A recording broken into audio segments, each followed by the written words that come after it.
ملک کی ترقی سے گہرا تعلق ہے۔ جس بھی ملک میں ترقی کے عمل میں خواتین کی زیادہ یا شرکت ہے،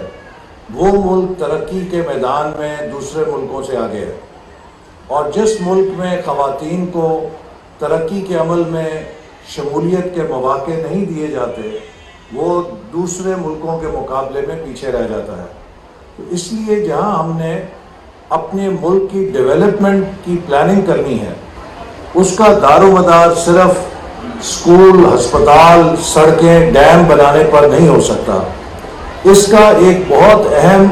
عنصر اور ایک بہت اہم بنیاد ہمارے خواتین کا ترقی کے عمل میں شریک ہونا بھی ہے۔ تو اس لیے میں سمجھتا ہوں کہ آج میرے آنے کا مقصد بھی یہی تھا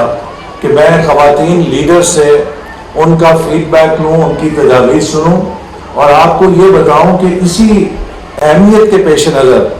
ہم نے منسٹری آف پلاننگ کے اندر پہلی دفعہ ایک جینڈر یونٹ قائم کیا ہے،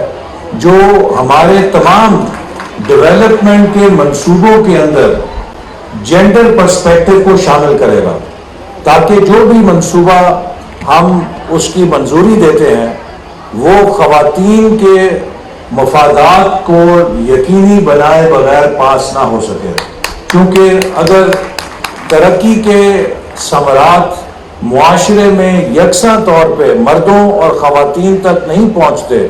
تو ہم اس عدم تفاوت کو کبھی دور نہیں کر سکتے کہ جو ہمارے معاشرے میں موجود ہے۔ اور جیسے میں نے شروع میں کہا کہ خواتین کو ترقی کی دوڑ میں آگے لانا اس کی ایک بہت اہم ضرورت ہے۔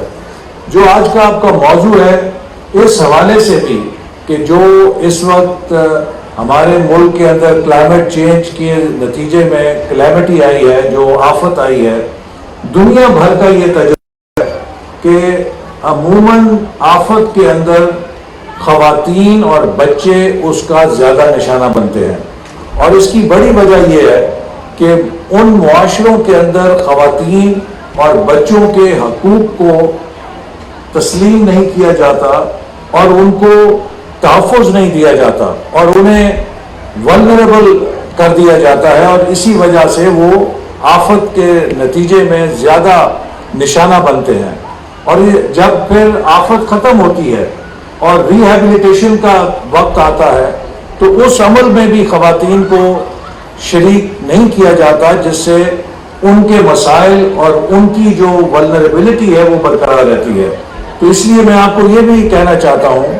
کہ ہم موجودہ کلائمیٹ چینج کا جو حادثہ پاکستان نے جس کا سامنا کیا اور جس کی نشاندہی ابھی یہاں پر کئی بہنوں نے کی کہ 1/3 پاکستان اس تباہی سے دوچار ہوا، تقریباً 3.25 کروڑ سے زیادہ ہمارے اہل وطن اس تباہی کا نشانہ بنے، 1700 سے زیادہ جانیں اس آفت کی نظر ہوئیں، اور 2 ملین سے زیادہ گھر جو ہیں وہ ڈیمیج ہوئے، اور ملک کا بہت بڑا ہمارا انفراسٹرکچر، ہماری زراعت، اس کا نقصان ہوا، اور بلا شبہ یہ دور حاضر کی سب سے بڑی کلائمیٹ ٹریجڈی ہے جس نے کسی ملک کو متاثر کیا، اور یہ 2 لحاظ سے بہت اہم ہے۔ ایک تو یہ ہے کہ ہمارے ملک میں پہلی دفعہ بارش کے ذریعے سنگین سیلابی صورتحال پیدا ہوئی، ورنہ دریاؤں کا سیلاب آتا ہے جس سے نمٹنے کی ہمارے اندر کچھ صلاحیت ہے۔ پہلی دفعہ سیلاب کی بنیاد اس بارش کی جس نے 3 مہینے کے تسلسل کے ساتھ ان علاقوں کو نشانہ بنایا جہاں پر روایتی طور پہ بہت کم بارش ہوا کرتی تھی۔ نتیجہ یہ ہے کہ ان علاقوں کا انفراسٹرکچر، ان علاقوں کا رہن سہن، ان علاقوں کا ایکو سسٹم وہ بارش کی ہولناکی کے لیے تیار نہیں تھا، نہ اس کے مطابق تعمیر تھا۔